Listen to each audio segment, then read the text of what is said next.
Yasinan. Baca Yasin. Iya. Kalau Yasinan mungkin asinan kali ya, memang nggak ada di zaman Nabi. Tapi kalau Yasin ada di zaman Nabi. Yasin itu Quran nggak, Pak? Ada perintah, utlu ma uhya ilaik, bacalah yang diwahyukan kepada engkau. Yasin Quran nggak? Salah nggak kita baca Yasin? Oh, nanti dijawab, oh cara seperti ini tidak ada di zaman Nabi. Emang yakin dia nggak ada di zaman Nabi? Ya. Ayatnya kan jelas ya, yatluna ayatihi haqqa tilawati.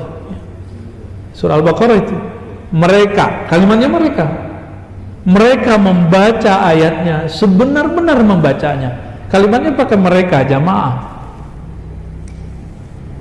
Lalu di hadis Imam Muslim dikatakan, ma min qaumin yajtami' fi majlisin, ya, atau fi maq'adin, tidaklah satu kaum duduk di satu majlis. Ngapain mereka? Yatluna ayatillah, membaca ayat-ayat Allah. Saya mau tanya, Yasin ayat Allah atau ayat setan? Kalau saya ngumpul baca Yasin, masuk hadis itu enggak? Saya ngumpul baca Tabarak, masuk nggak? Ngumpul baca Al-Kahf, masuk nggak? Mereka akan ngomong, kenapa Yasin mulu, nggak yang lain? Emang salah? Baca kitab Al-Azkar An-Nawawiyah. Imam Nawawi menulis satu bab, kebolehan melebihkan satu ayat di atas ayat-ayat yang lain. Kita hobi gitu, itu boleh. Tafdil, ya, tafdil surah ala suwarin, ayat ala ayatin, itu boleh dan disunnahkan. Di masa sahabat Rasulullah ada yang setiap rakaat dia baca kulhu. Coba di sini ada, Pak, bubar masjid ini. Wah, ustadznya nggak kreatif, kulhu mulu. Ya, ditanya, ente kok kulhu mulu? Jawabannya, Pak, di dalamnya ada nama Allah, sifat Allah, aku suka membacanya. Jadi dia melebihkan satu ayat, bahkan diulang-ulang. Nabi mengulang-ulang, ya, surah Al-Maidah, in tu'adzibuhum fa innahum ibaduk. Nabi ulang-ulang sampai pagi. Jadi Nabi sampai di ayat itu diulang, nggak berhenti. Maka boleh tikraril ayat, mengulang-ulang ayat untuk wiridan itu boleh. Ini dalil wiridan, boleh ngulang-ulang ayat, ngulang-ulang satu surat boleh. Kembali kita ulangin. Lafaznya pertamanya apa? Yatluna ayatillah, membaca ayat Allah. Hadis riwayat Imam Muslim. Wa yatadzakaruna bainahum, di satu riwayat mereka saling muzakarah. Tapi di versi riwayat kedua, masih riwayat Imam Muslim dan imam-imam yang lain, bukan yatluna ayatillah, yadhkurunallah, mereka mengingat Allah. Bapak kalau Yasinan baca ini enggak? Subhanallah bihamdihi subhanallahil azim, itu zikir bukan? Zikir atau mengumpat? Zikir atau mengumpat tuh? Bid'ah atau sunnah itu? Sunnah. Sederhana tuh. Berarti dalilnya sudah di hadapan dia, tapi Allah tutup hatinya untuk memahami itu. Ya, tapi Allah tutup hatinya untuk memahami itu.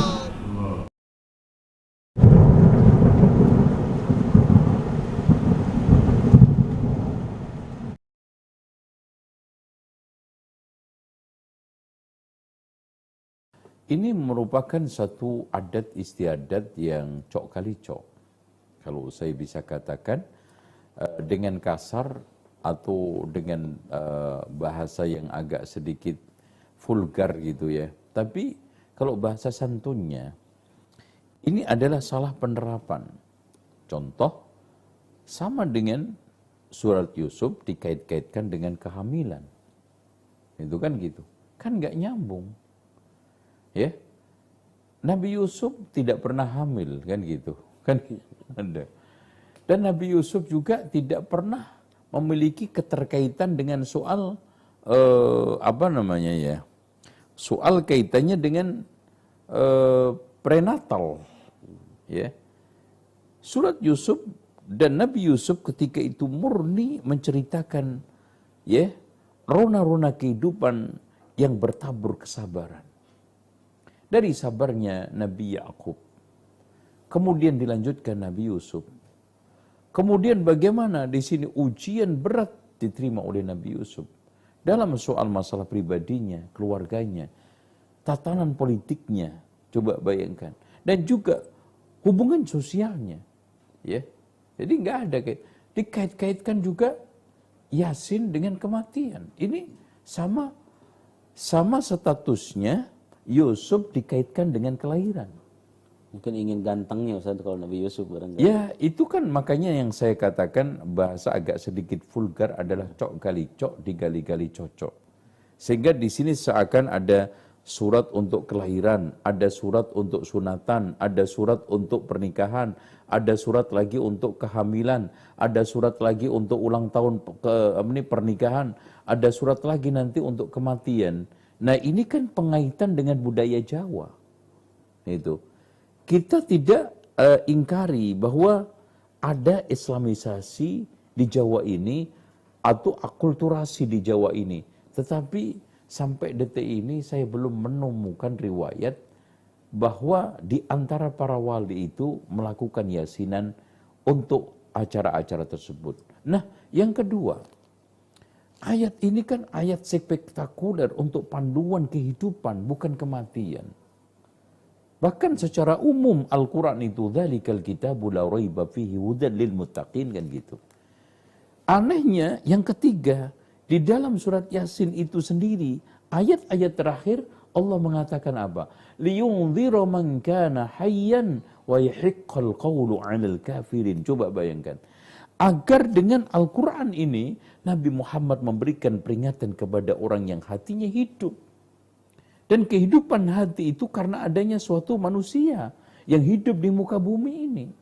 Awa man kana maitan fa ahyaynahu wa ja'alnahu. Itu adalah di dalam kehidupan dunia ini. Oleh karena itu, saya itu enggak menemukan nalar nyambungnya kenapa surat Yasin itu dihubung-hubungkan dengan kematian. Kalau kita kaitkan dengan hadis-hadis yang dhaif dan palsu itu pun enggak nyambung. Yasin qalbul Quran. Umpamanya, atau ikra'u ala mautakum Yasin ini mungkin yang agak mendekati pembenaran, bukan kebenaran ya, saya katakan pembenaran adalah sabda Rasulullah yang bunyinya ikra'u ala mautakum Yasin. Kalau seandainya kita terima hadis ini sebagai hadis yang benar, ikra'u ala mautakum ini bukan orang yang sudah mati, tetapi orang yang mau mati. Seperti lakinu mautakum bila ilaha illallah. Talqinlah orang-orang yang menjelang mati dengan la ilaha illallah. Kita tuntun. Kenapa dikatakan orang yang menjelang mati itu dikatakan mati? Karena ini bahasa kayak di Jawa itu kirotoboso. Seperti masak nasi. Padahal masih beras. Lagi ngapain mbak? Ini lagi masak wedang. Lagi masak kopi. Padahal belum jadi kopi. Karena yang dimasak itu akan pasti menjadi kopi itu lebih tinggi. Akan menjadi nasi itu lebih tinggi. Makanya disebut lakinu mautakum. Orang-orang yang ada kepastian secara tanda-tandanya mau mati, bacakanlah Yasin. Itu kalau seandainya kita bisa memberikan pembenaran. Ya, Allahu a'lam.